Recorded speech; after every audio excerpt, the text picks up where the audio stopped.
Watch live NFL games, NFL Red Zone, and more with NFL Mobile, all in HD, only on America's Best Network.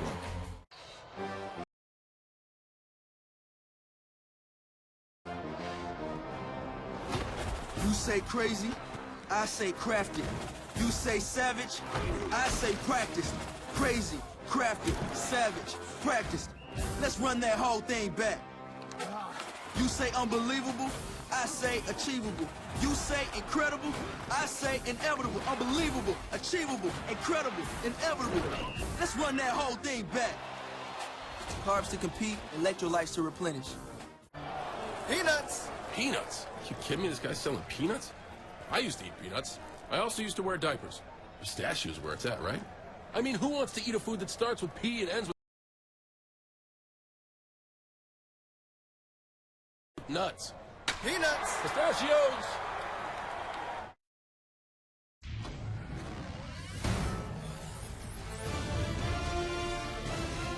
ESPN welcomes you to the following presentation of the National Football League. Ron Rivera and the Carolina Panthers ready to go. Coach Rivera in his 6th season. They've won the NFC South the last 3 years, but the rest of the division looking up at the very impressive Atlanta Falcons, 4-1 after their victory yesterday in Denver.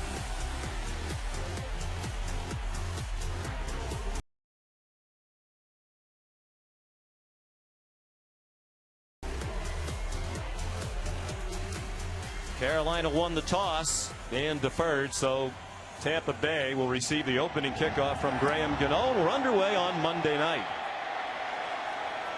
Over the head of Ryan Smith, and the Buccaneers will begin at the 25-yard line, led by the second-year man out of Florida State, Jameis Winston, averaging 44.3 pass attempts per game. That leads the NFL. It's 11 more attempts per game that he finished with a year ago. 8 touchdowns, but 8 interceptions. Only Ryan Fitzpatrick of the Jets with 10 interceptions has thrown more. And Jameis knows he has to be better with the football if they're going to turn around the season after this 1-3 start.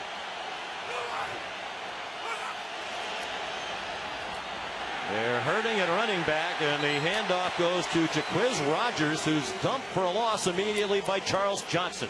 Too much, Jameis Winston. They have no running game, and they continue to have too many negative yardage plays. First down, right up the middle. You're going to see penetration.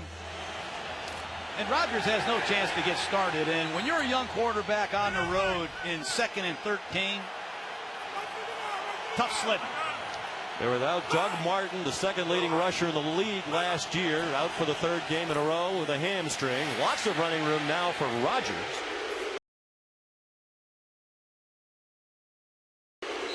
Power to the 30-yard line.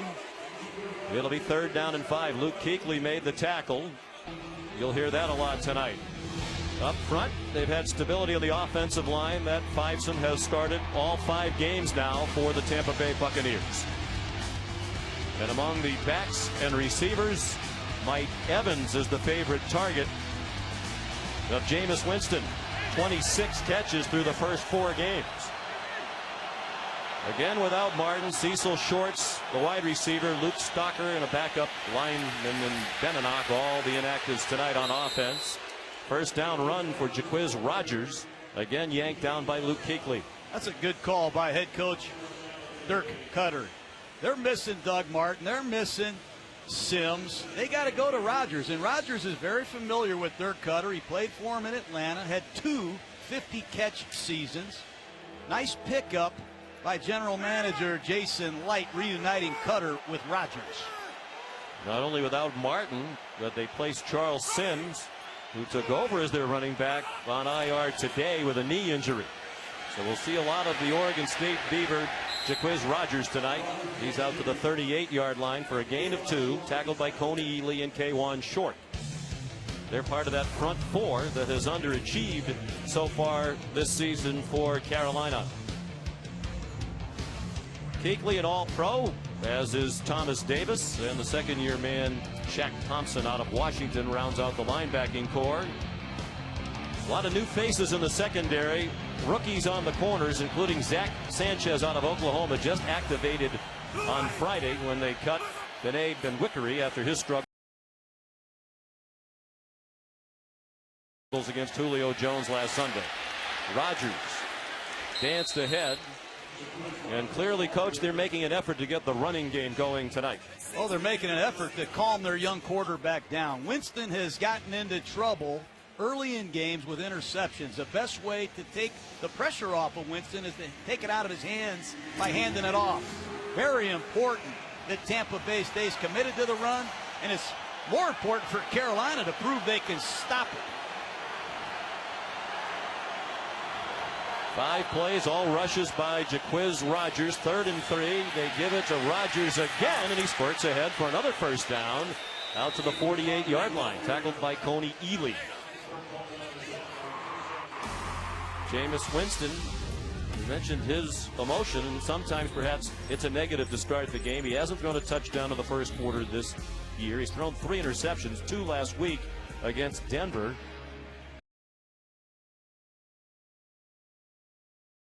That's the most first quarter interceptions, tied with Blake Bortles, and the only passer rating in the league worse than Winston's in the first quarter is from Blake Bortles.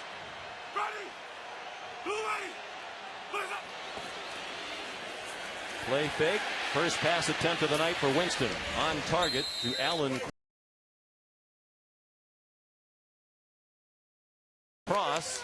The fullback and a tight end. Shaq Thompson made the tackle. 5-yard completion. Well, you're going to see Jameis come out of the play action fake. His primary receiver's not open, and number 45, Cross, his outlet receiver, is in the flat. That's what Jameis Winston needs to do a better job of, getting off of his primary in rhythm and finding his secondary outlet when necessary.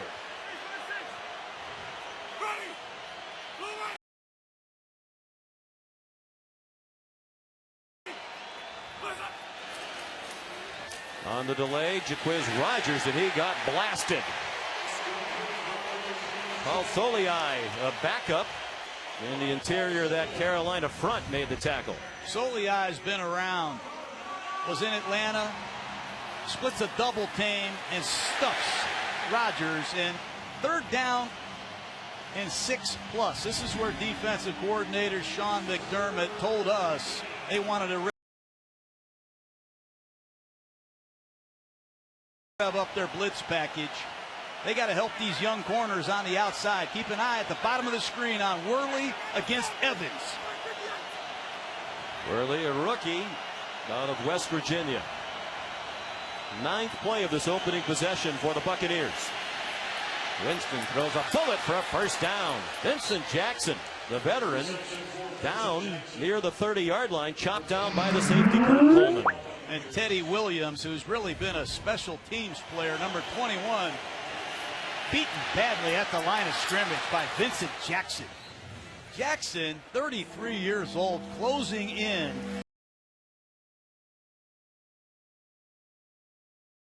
on a top 10 reception mark. What a player he's been. A physical, tough man to deal with in bump and run. It's his 13th catch of this season at age 33. Some wonder if he's slowing down. The coaches and teammates don't think so. Jaquiz Rodgers picks up 6 on first down. This is reminiscent of last year when Tampa Bay ran the ball very well with Dirk Cutter, the offensive coordinator. They were 5th in the league in rushing last year. Well, I don't think it's reminiscent against this Carolina front. K'Wan Short, the anchor of this Carolina run defense, Sean, they have not seen the ball run right down their throat to start a game like this in some time.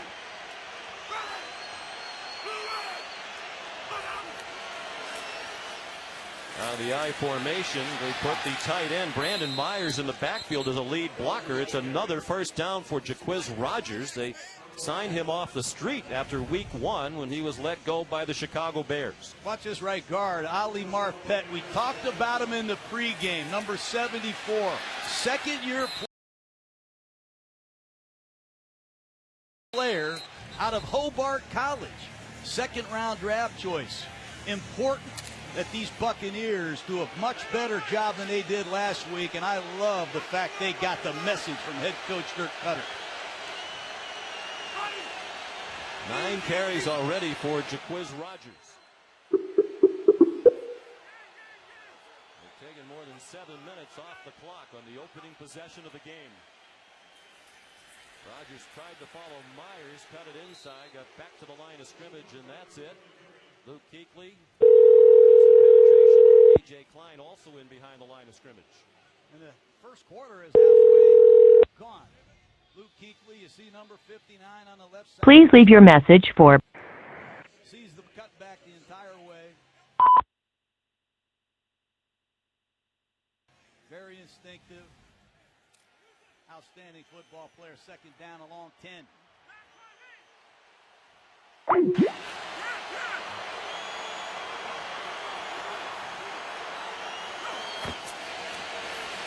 Oh boy. The shovel pass to Jaquiz Rogers, and he got belted by Charles Johnson. There's Charles Johnson. He's seen that shovel pass too many times. Right side of your screen, he is going to punish Jaquiz Rogers. I think Rogers would rather have another play called than this one. Good to see the veteran out of Georgia back in the lineup. He struggled the last couple years with injuries.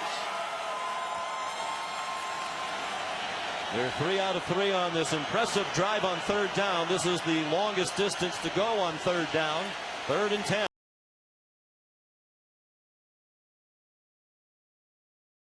3rd and 10. Winston has a man open. It's off the hands of Mike Evans and incomplete. Jameis threw him a little bit of a floater. Darrell Worley had the coverage, and the field goal unit comes on for Tampa Bay. Evans has to make this catch. It's an outside breaking route, hit him right in his hands. Evans, as productive as he is, over 1,000 yards the last 2 seasons, has had a problem with drops.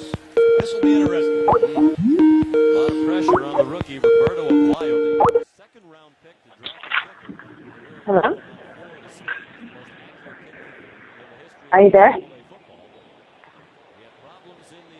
The phone didn't even ring when you called me, and I don't know if you can hear me right now, but I can't hear you. Ah, there you are. You know, it's weird, Bobby, because I unplug the mouse, and then you plug it back in, and the computer makes noise. So it's on, it's just the screen's black.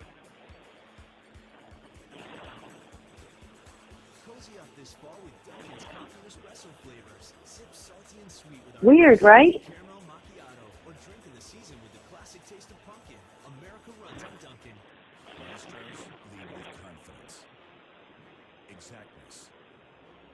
Sounds like it shit the bed, huh?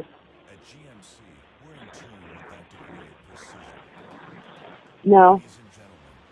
I just tapped the power button like you said. I had done that before you said to do that. I did tap it. It didn't shut off.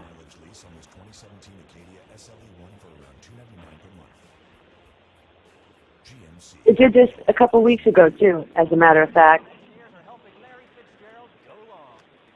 Damn. What do you think I should do? Smash it?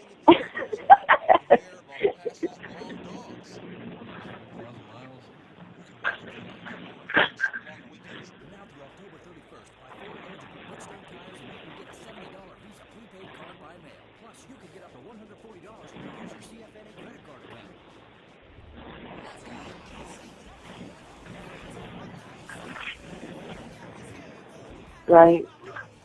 Such a pain in the butt.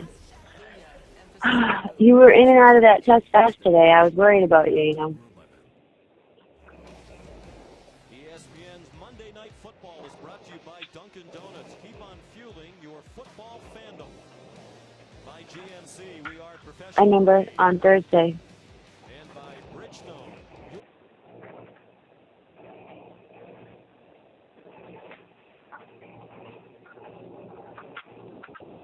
Our journey, our passion.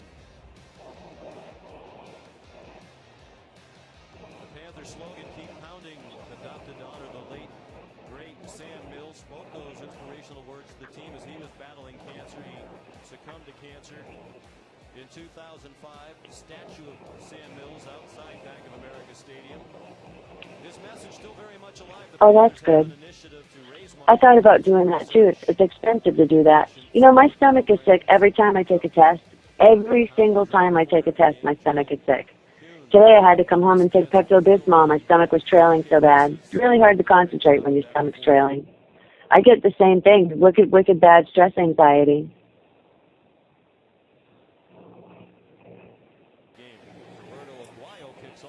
Oh. And Ted Ginn takes the knee almost out of the back of the end zone. Personal stuff. I kind of know I know that about you. Carolina offense right after this.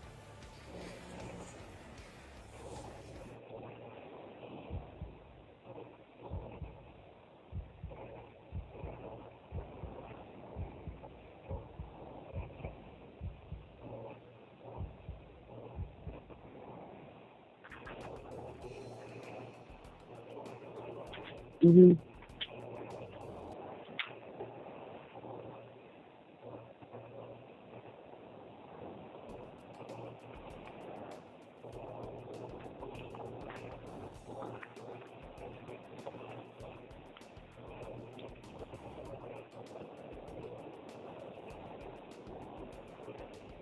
Mm-hmm.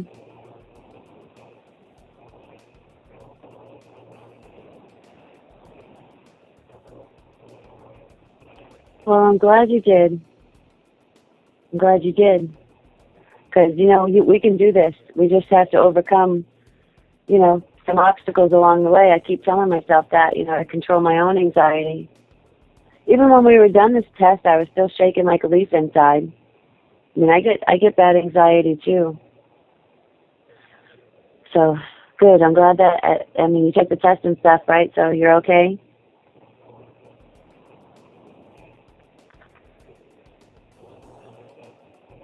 Mm-hmm. She posted the grades online. I don't know if you knew that or not, but they're up already. She had to have curved all of us. Because, I think so, because I didn't feel very confident about that test. And Sandra felt the same way. So, she ended up with Sandra did really good. She got a 91. And I know, right? And I got an 80, which there was a lot of stuff that I think that she's making her own questions, to be honest with you. I mean, not to sound like, you know. Starting at quarterback tonight for the Carolina Panthers, Derek Anderson in his 6th year with Carolina. This is just his 3rd start. Well, usually I can get rid of 2 answers, you know. And a lot of these questions I can't get rid of 2, so it makes it even harder to whittle it down to, okay, let's, you know, choose between these last 2, you know. Which, I mean, I don't know. I want to succeed. And this, you know, normally the NCLEX stuff is a lot of facts, you know. This is more, her tests are more applying those facts, you know. That's what a lot of her stuff, I've realized that's what it is. It's applying it.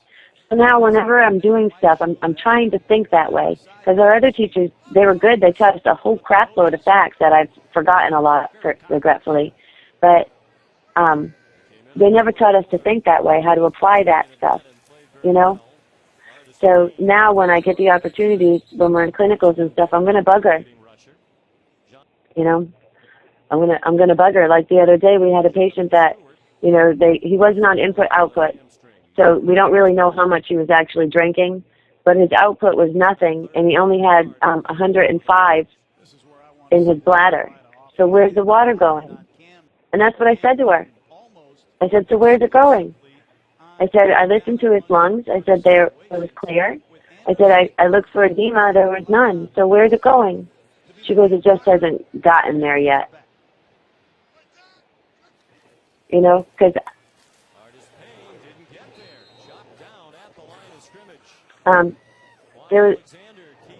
the patient was, he wasn't voiding. He didn't have to go pee. but he said he was drinking a lot of water. They didn't have him on input and output. They weren't measuring how much he was drinking, or there was nothing coming out. So they weren't measuring how much he was drinking. He needed to be put on input output to be able to tell exactly. So that was a factor that was, that was complicating it more because they didn't really know how much he was drinking.